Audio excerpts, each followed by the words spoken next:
बीड शहराचा पाणी प्रश्न सुटेल या आशेनं 114 कोटींची अमृत अटल योजना आखण्यात आली। 105 कोटी रुपये खर्चही झाले, पण वास्तव मात्र भयानक आहे। रखरखत्या उन्हात बीडकरांना 10 ते 15 दिवसांनी पाणी मिळतंय। सत्ताधाऱ्यांच्या निष्क्रियतेमुळे जनतेला टँकरवर हजारो रुपये खर्च करावे लागतायत। नेमकं कुठे अडलंय बीडचं पाणी, पाहुयात हा सविस्तर रिपोर्ट। बीड शहराच्या पाणी पुरवठ्यासाठी तब्बल 114 कोटी रुपयांची अमृत अटल योजना ही मंजूर झाली। त्यापैकी 105 कोटी रुपये खर्च झाल्याचा दावा केला जातोय, मात्र वास्तवात बीडकरांच्या नशिबी कोरडे नळ आणि टँकरची वाट पाहणं आलंय। शहरातील अनेक भागात 10 ते 15 दिवसांनी पाणी पुरवठा होतोय। नागरिकांना हजारो रुपये खर्च करून खासगी टँकर घ्यावे लागतात। भर उन्हाळ्यात नागरिक पाण्यासाठी भटकत असताना सत्ताधारी मात्र एकमेकांवर जबाबदारी ढकलण्यात व्यस्त असल्याचं पाहायला मिळतंय। महाराष्ट्र जीवन प्राधिकरणामार्फत राबवण्यात आलेल्या अमृत अटल योजनेसाठी अतिरिक्त पाणी पुरवठा आवश्यक आहे, मात्र कोट्यवधींच्या योजनेनंतरही वीज बिलाची थकबाकी भरली गेली नाही। परिणामी अतिरिक्त वीज पुरवठा मिळत नसल्याचं सांगितलं जात आहे। दुसरीकडे शहरातील अनेक भागांमध्ये वितरण नलिकांचं कामही अद्याप अपूर्ण आहे, म्हणजे कोट्यवधी रुपये खर्च झाल्याचा दावा होत असताना काम मात्र आजही अधांतरीच असल्याचं दिसून येत आहे। आपण माजलगाववरून जे पाणी पुरवठा करतोय त्यामध्ये विद्युत भार जास्तीचा मंजूर नसल्यामुळे आपण केवळ 2 मोटारींद्वारे पाणी ओढतो आणि त्यामुळं तुलनेनं कमी पाणी मिळते। दरम्यान आम्ही 1-2 ठिकाणी जे लिकेजेस होते ते दुरुस्त करून पाणी पुरवठा सुरळीत केला, परंतु मध्यंतरी अवकाळी पावसामुळे लाईट विद्युत जो आहे तो खंडित झाला। काल परवा परत एकदा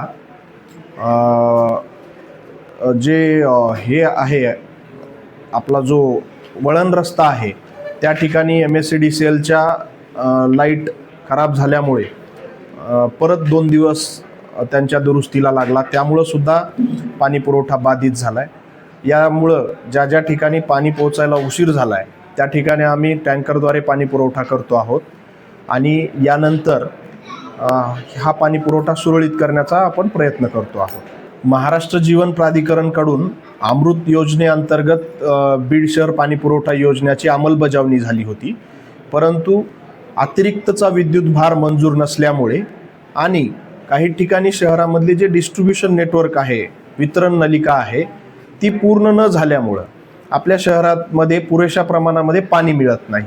आता माननीय जिल्हाधिकारी सरांच्या मार्गदर्शनाखाली यामध्ये महाराष्ट्र जीवन प्राधिकरण आणि नगरपालिकेच्या बैठका होत आहेत।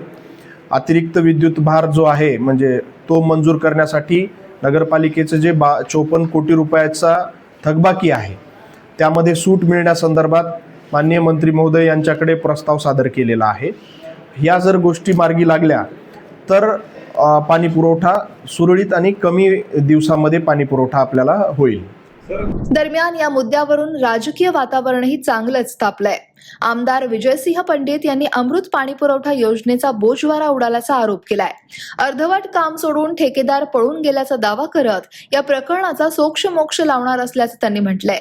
तसंच गेल्या अनेक वर्षांपासून नगरपालिका सत्तेत असणाऱ्यांनीच यासाठी जबाबदारी स्वीकारावी असा टोला सुद्धा त्यांनी लगावलाय।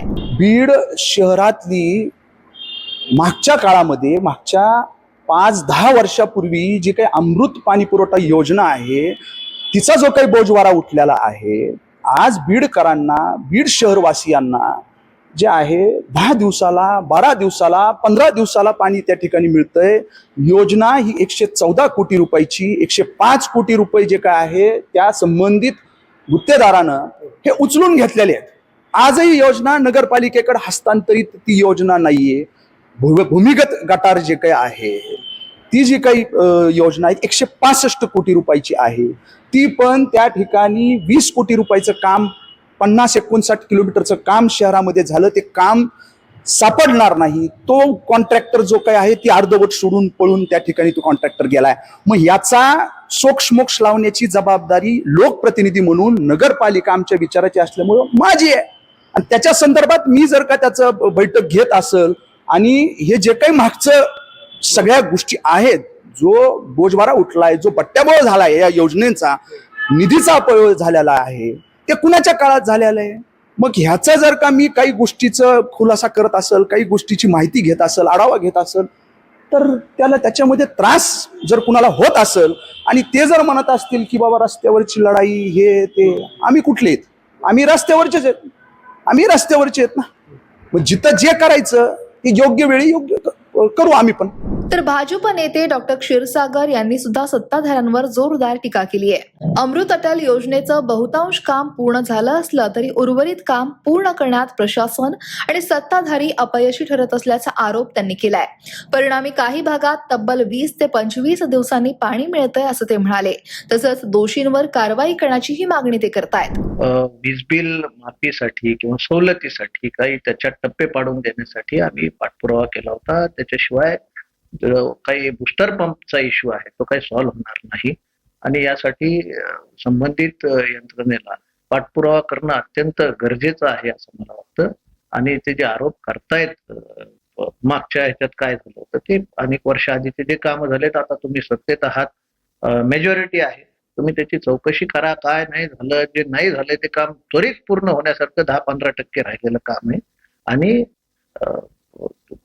तुम्ही ज्यांचा या ठिकाणी उल्लेख केला ते आणि त्यांचा सगळा परिवार बीडच्या हद्दीतच, बीड शहरातच राहते आणि त्यांना अनेक वर्ष पाणी पुरवठ्याचं काम सुद्धा त्यांच्या सगळ्या फॅमिलीला बीड नगरपालिकेने आम्हीच केलं. कोट्यवधी रुपये खर्च होऊनही जर जनतेला पाण्यासाठी भटकंती करावी लागत असेल तर या निधीचा नक्की विनियोग कुठं झाला असा सवाल आता बीडकर विचारतायत. सत्ताधारी आणि विरोधक हे एकमेकांवर आरोप प्रत्यारोप करत असले तरी सामान्य नागरिकाची तहान मात्र अजूनही कायम आहे. बीडहून विनोद झिरेसह ब्युरो रिपोर्ट, लोकमत.com.